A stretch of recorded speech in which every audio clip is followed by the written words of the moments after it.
Fala galera! 2023 teve seu quinhão de histórias de sucesso de bilheteria e teve também uma série de filmes de alto perfil que deveriam ter tido um bom desempenho, mas não tiveram sucesso. Por quê? Vamos falar sobre isso agora. Mas antes, se você ainda não é inscrito aqui no canal, se inscreva, deixe seu like, seu comentário, compartilhe esse vídeo e acione o sininho das notificações, pois isso ajuda pra caramba pra gente trazer novos conteúdos pra vocês toda semana. Beleza? Feito o jabá então, bora pro trampo.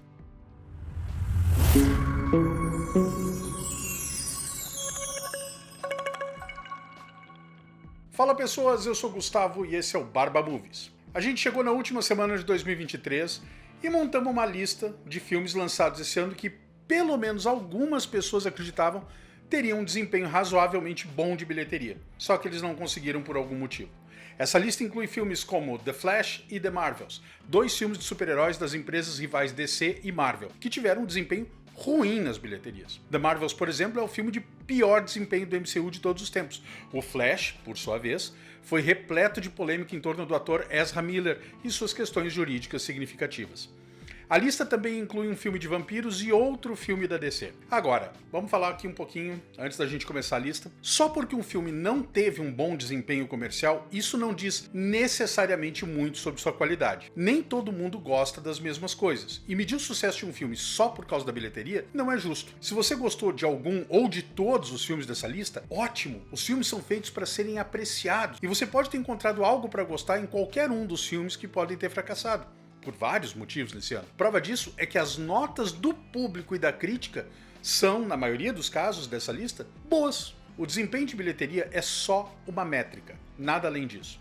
Os filmes também ganham dinheiro por meio de mercadorias, direitos de streaming, vendas de vídeos caseiros, filmes que você assiste em aviões e inúmeras outras fontes de receita. Julgar o sucesso, entre aspas, de um filme com base só nas bilheterias exclui uma série de fatores-chave e não traça um quadro completo ou justo. No entanto, enquanto os estúdios de cinema permanecerem calados sobre as receitas além das bilheterias, essa vai continuar a ser a principal métrica para o bem ou para o mal. Além disso, vamos dizer que o filme tenha custado 100 milhões e faturou 150.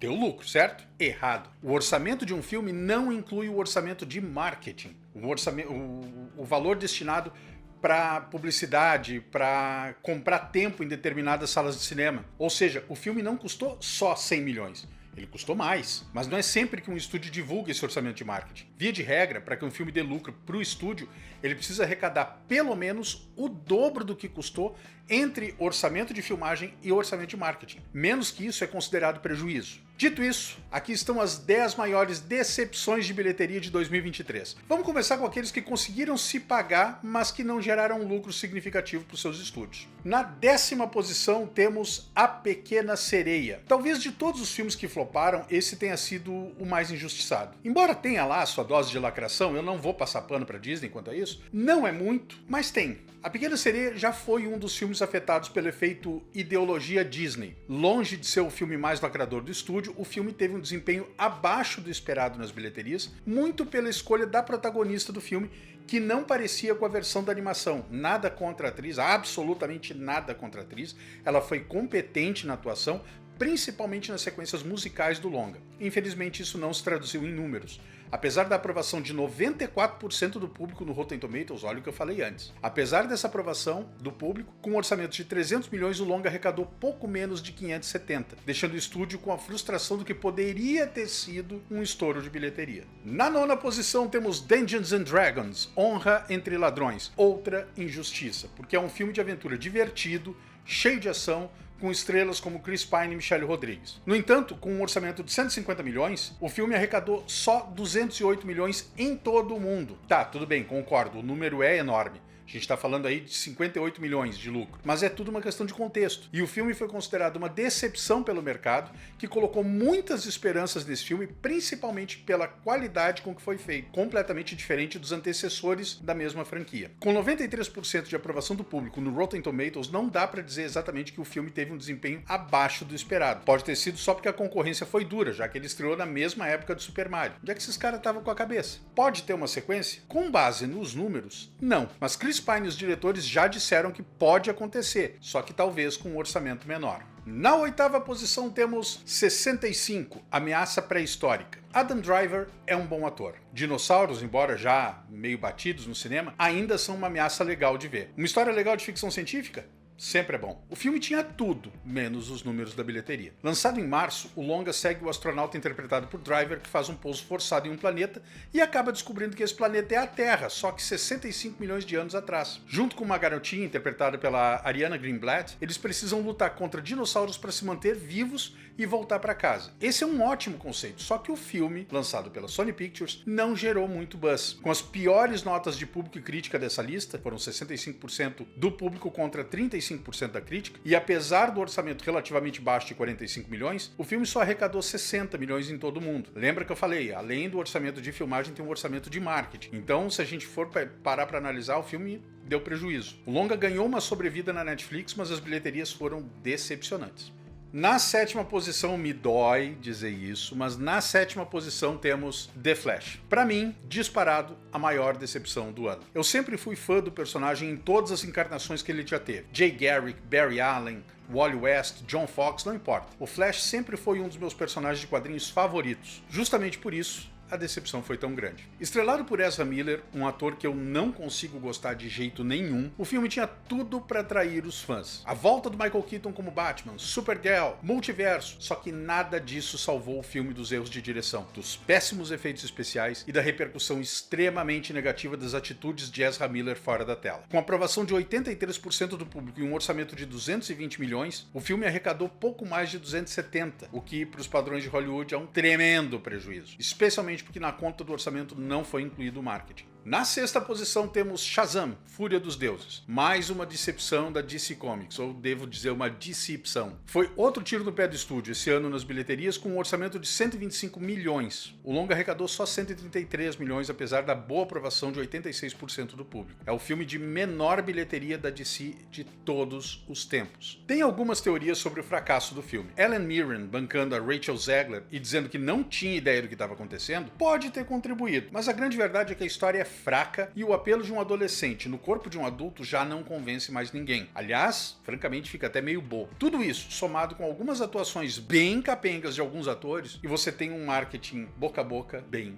ruim. A partir daqui agora vamos falar dos 5 filmes de maior expressão que são prejuízo consumado. E vamos começar na quinta posição com Indiana Jones e a Relíquia do Destino. Eu vou ser sincero, esse eu nem me dei o trabalho de ver no cinema. Eu assisti em casa. Para começar, vamos falar dos pontos positivos. Teve um Harrison Ford rejuvenescido de aparência, impressionantemente realista para cenas de flashback, e era isso. Por mais que eu goste do cara, Harrison Ford não tem mais pique para fazer um filme desses e não ajudou em nada a participação de Phoebe Waller-Bridge como uma suposta sucessora do Indy, na verdade afilhada dele. Para mim a mulher tem carisma zero. Eu não suportei o trabalho dela na série Fleabag, aliás, de longe uma das piores coisas que eu já tive o desprazer de ver, sem contar a vulgaridade da série. E não tinha como ter sido uma escolha pior pro papel. Não por ser mulher, porque eu posso pensar em pelo menos meia dúzia de opções melhores que ela. Vamos lá. Scarlett Johansson, Michelle Rodrigues, Charlize Theron, Danai Gurira, Lupita Nyong'o e Kate Beckinsale. Tá bom? Infelizmente para Disney, tudo isso teve um custo significativo, com um orçamento relatado de 300 milhões mais os 100 milhões de custos de marketing e publicidade. No final, o filme arrecadou 383 milhões de bilheteria global e é considerado uma decepção. Apesar disso, 88% do público no Rotten Tomatoes aprovou o longa. Na quarta posição nós temos o controverso The Marvels. O MCU já foi sinônimo de força de bilheteria, só que desde Vingadores Ultimato que a Marvel não é mais a mesma. Capitã Marvel foi um filme fraquíssimo, com uma protagonista furreca e uma atriz que não encontrou o ponto pro seu personagem. Só bateu o bilhão porque foi lançado entre Vingadores Guerra Infinita e o já citado Vingadores Ultimato. A sua falsa sequência, da Marvels, não deu essa sorte, e veio em um momento em que as pessoas já estão de saco cheio das baboseiras ideológicas da Marvel. De modo geral, o filme é melhor do que o primeiro, embora tenha lá seus problemas. O que realmente incomodou o público foi o sentimento generalizado de antipatia com a Brie Larson desde a época do lançamento de Capitã Marvel. Além disso, esse filme provou que não dá pra misturar as coisas. Com duas coprotagonistas que vieram de séries de TV, tem a Teyonah Parris, a Monica Rambeau de WandaVision, e a Iman Vellani, a Kamala Khan da série Miss Marvel. O público se viu na obrigação de maratonar as duas séries para entender de onde as duas haviam saído. Isso acabou tornando a experiência muito mais cansativa. Com um orçamento de 275 milhões, The Marvels arrecadou até agora pouco mais de 204 milhões globalmente. O CEO da Disney, Bob Iger, disse recentemente que o filme afundou porque foi filmado durante a pandemia, velha desculpinha de sempre, e não tinha executivos suficientes durante a produção para tomar as decisões criativas corretas. Acredite nisso quem quiser. O longa conta com uma aprovação de 83% do público no Rotten Tomatoes. E agora vamos lá, top 3. Na terceira posição temos Wish. No ano em que a Disney comemora os seus 100 anos, lançar um longa de animação que nos remeta à longa tradição da empresa de contar histórias teria sido uma grande ideia, só que não foi. Com uma trama bonita, o filme foi pensado para ser o lançamento mais importante da empresa em anos.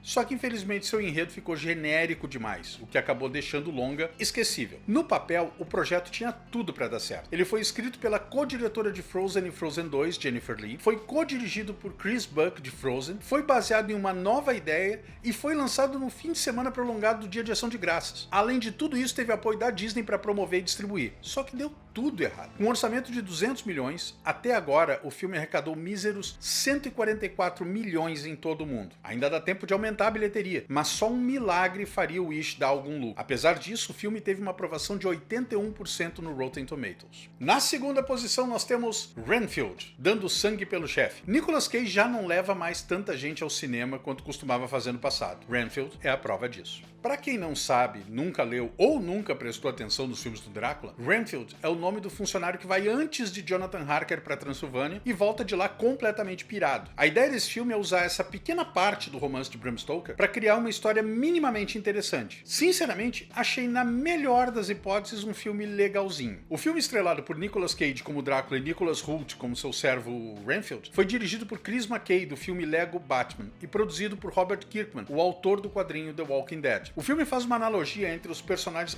e relacionamentos abusivos em ambientes de trabalho. Apesar de todo o talento associado a ele, Renfield ficou muito abaixo do que se esperava das bilheterias. O filme custou 65 milhões e arrecadou vergonhosos 26,7 milhões de bilheteria, apesar da aprovação de 81% do público. Por fim, senhoras e senhores, na primeira posição temos O Pacto. Esse com certeza vai estar na minha lista de melhores filmes do ano que eu vou lançar no próximo vídeo. Guy Ritchie fez alguns filmes de muito sucesso, incluindo o live action de Aladdin, mas seu filme de guerra, O Pacto, não foi um deles, apesar da qualidade descomunal que esse filme tem. O longa da MGM, estrelado por Jake Gyllenhaal como um soldado em missão na guerra do Afeganistão, tinha um orçamento de 55 milhões de dólares e arrecadou só 21,8 milhões, um prejuízo de mais de 60%. Ninguém esperava que o filme tivesse uma bilheteria bilionária, mas foi pensado para fazer melhor do que isso. Eu não vou dar tantos detalhes aqui, eu vou falar um pouco mais dele no próximo vídeo, mas é um filme que tem tudo que eu gosto. Ele tem um bom roteiro, tem boas atuações e uma boa direção. Não é um filme previsível no sentido de que a América é o herói no final das contas. É uma pena que não tenha tido um marketing mais bem feito e uma bilheteria mais expressiva. Eu confesso,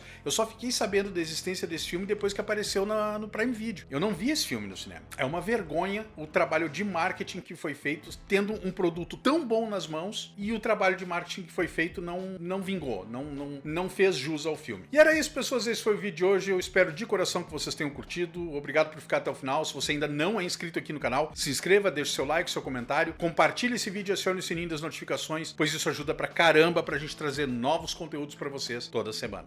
A gente se vê no próximo vídeo, um grande abraço e fiquem todos com Deus.